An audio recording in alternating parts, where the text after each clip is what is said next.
comparisons. You can have word groups or word association. So you can't just say use context clues to kids. You have to say what kind of context clues, right? So it's kind of that big thing that you want to put some work around.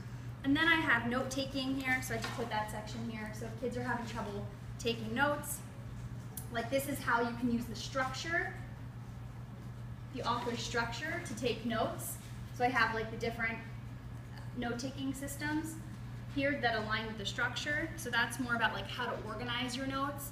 But then you have the kids that plagiarize, right, unintentionally. Sometimes it's because the books are just too hard for them to read, especially if you're on like a content area topic and the kid's reading at a second grade level and you're reading about the Civil War. Like there are no second grade books around the Civil War, so the kids are gonna, struggle.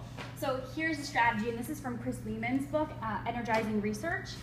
And read a section of the text. He says cover up the text or turn your book over, jot what you remember and think is most important, and then you reread the section to think about expert vocabulary that you could add to your summary. Okay, so I just put in a bunch of different things here, and then the last part that I have is for small groups and some guided reading.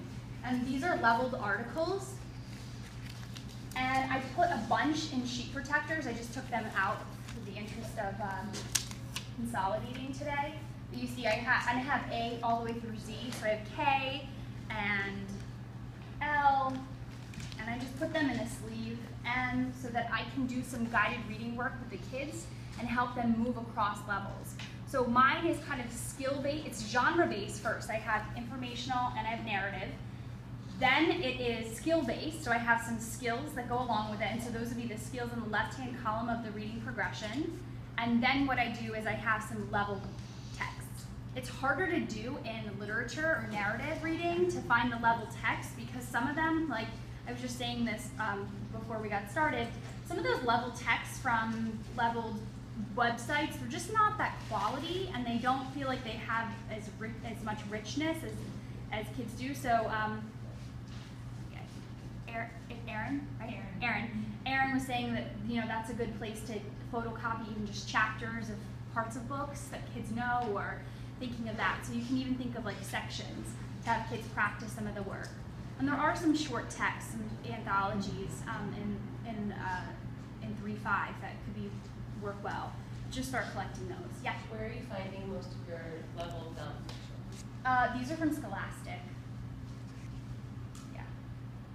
I don't know. It's just text? Sorry. What's this? Do you know? I know the short text from Scholastic. This is from, I don't know where we got it. We just have subscriptions to everything here at the Reading Rain Project, so I don't really know where they quite came from.